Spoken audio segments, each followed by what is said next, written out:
தூத்துக்குடி மாவட்டம் தமிழ்நாடு மக்கள் நல இயக்கத்தின் சார்பாக இன்றைய தினம் நாம் பத்திரிகையாளரை சந்தித்து வருகிறோம். தமிழ்நாட்டில் மிகவும் சிறப்பான முறையில் திரு மாரி செல்வராஜ் அவர்கள் பைசன் என்ற பெயரில் ஒரு விளையாட்டை மையமாக வைத்து ஒரு திரைப்படத்தை தயாரித்திருக்கிறார். இந்த படம் தமிழ்நாட்டில் பாராட்டப்பட்டு வருகிறது.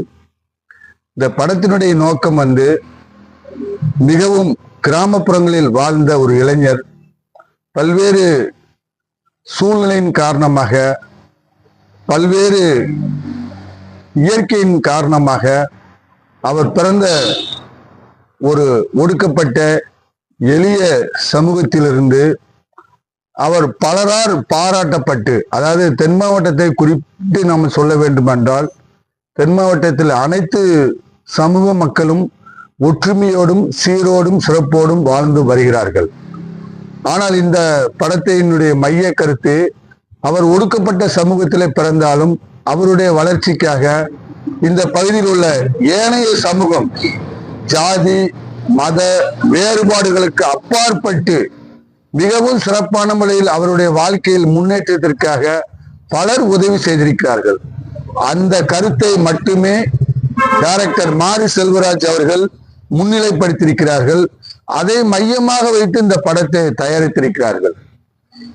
எப்படி நாம் தமிழ்நாட்டில் தமிழர்கள் என்ற ஒரே முறையில் தமிழ்நாட்டில் உள்ள அனைத்து சமூகத்தை சேர்ந்தவர்களும் நாம் தமிழ் சமுதாயத்தை சார்ந்தவர்கள் என்ற எண்ணம் முதலில் நமக்கு வர வேண்டும். தமிழ்நாட்டில் குறைஞ்சபட்சம் 8 கோடி மக்கள் இருக்கிறோம். ஆனால் நாம் எல்லாம் இணைந்துதான் இன்றைய நிலைமையில் வாழ்ந்து கொண்டிருக்கிறோம். ஒரு சமூகம் மேலே ஒரு சமூகம் கீழே என்று பேசுவதற்கு காலம் அல்ல. எல்லா சமூகமும் உழைக்கிறார்கள், போராடுகிறார்கள், வெற்றி பெறுகிறார்கள். அந்த நிலையில்தான் டைரக்டர் மாரி செல்வராஜ் அவர்களும் இந்த படத்தை மிகவும் அருமையான முறையில் அனைத்து சமூகத்திலும் ஒரு ஒருங்கிணைப்பை ஏற்படுத்தி இந்த படத்தை அவர் தயாரித்திருக்கிறார். ஒரு கிராமத்தில் உள்ள ஒருவர் ஒரு கபடி வீரராக தோன்றி பள்ளி பருவத்திலே அவர் தன்னை வளர்த்து கொண்டு அடுத்து பிற சமூகத்தோடு அவர் இணைத்து கொண்டு, குறிப்பாக நாம் சொல்ல வேண்டுமென்றால் தென் மாவட்டத்திலே பொறுத்தவரைக்கு தமிழ்நாட்டில் கபடி அணியிலே சன் பேப்பர் மில் என்ற ஒரு அணிதான் தமிழ்நாட்டிலே சிறந்த அணி.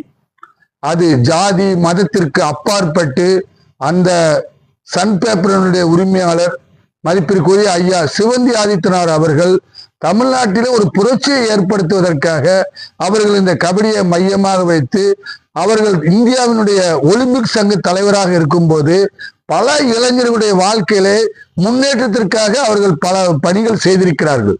அதே போலதான் இதை மணத்தி கணேசன் என்ற ஒரு சகோதரியை மையமாக வைத்து தயாரிக்கப்பட்ட படம். அவர் இன்றைய தினம் உலக அளவிலே அவர் 89-90 காலகட்டத்திலே அர்ஜுனா விருது வாங்கிய ஒரு வீரர்.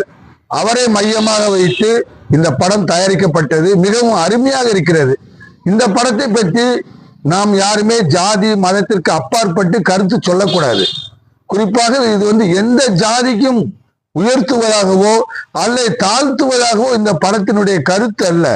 ஒடுக்கப்பட்டவர் தன்னுடைய வாழ்க்கையில் வெற்றி பெறுவதற்காக பல பேரோடு இணைந்து, குறிப்பாக நம்ம தூத்துக்குடி மாவட்டம் மெஞ்ஞானபுரத்தை தலைமையாக வச்சு திருச்செந்தூர் ஆதித்தனார் கபடி கழகத்தின் மூலமாக அவர் வெற்றி பெற்று தமிழ்நாட்டில் பல சாதனையை படைத்து அனைத்து மக்களுடைய ஆதரவிலே அவர் இன்றைய தினம் ஒரு மிகப்பெரிய மணத்தி கணேசன் என்றவர் ஒரு அர்ஜுனா விருது பெற்று இந்தியாவினுடைய அவார்டை பெற்றவர்.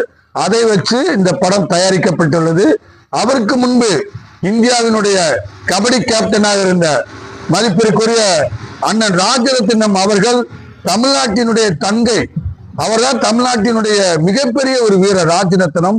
அவர் தங்கத்தை வென்று எடுத்தவர் தமிழ்நாட்டுக்காக, இந்திய அணியிற்காக எல்லாத்தையும் இணைச்சுதான் இந்த படம் எடுத்திருக்கு. அதனால இந்த படத்துல யாரும் ஜாதி மதத்தை கலந்து இந்த படத்தை சிறுமைப்படுத்தி விட வேண்டாம். இந்த படம் இன்றைய தினம் 10 நாட்கள் ஓடிக்கொண்டிருக்கிறது. குறிப்பாக நாங்கள் எல்லாம் தென் மாவட்டத்திலே இந்த படத்தை 2 முறை பார்த்து விட்டோம். படத்தினுடைய கருத்துக்களை ஆழமாக புரிந்தோம். மிகவும் அருமையாக இருக்கிறது. இப்படி படம் தமிழ்நாட்டிற்கு தேவை. இதில் ஜாதியும் மதத்தையும் கலக்க வேண்டாம் என்று கேட்டுக்கொண்டு இந்த படம் மிகவும் சிறப்பாக இருக்கிறது. அனைவரும் மீண்டும் சப்போர்ட் பண்ணி இந்த படம் 100 நாளை நோக்கி தமிழ்நாட்டில் ஒரு புரட்சியை ஏற்படுத்துவதற்கு நாம் எல்லாம் ஒற்றுமையாக இருந்து ஜாதி மதத்தை கடந்து ஒரு மிகப்பெரிய சாதனை படைப்பதற்கு வரலாற்றிலே பல பேர் இந்த படத்தை பார்த்த உடனே நம்ம வெற்றி பெறுவதற்கு இவ்வளவு சிரமம் இருக்குன்னு புரிஞ்சுக்கிறாங்க. அந்த படத்தினுடைய மையம் அப்படித்தான் சொல்லுது. ஒவ்வொருத்தரும் வாழ்க்கையில சிரமப்பட்டு தான் பல சாதனைகளை படைக்கிறார்கள்.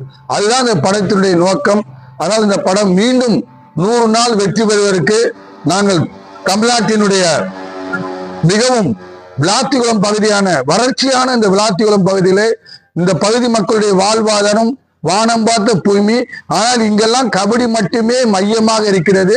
கபடியை வச்சு பல பேருடைய வாழ்க்கை வெற்றி பெற்றிருக்கிறது. பல பேர் அரசினுடைய உயர்ந்த பதவிகளை இங்கே சாதனை படைத்திருக்கிறார்கள்.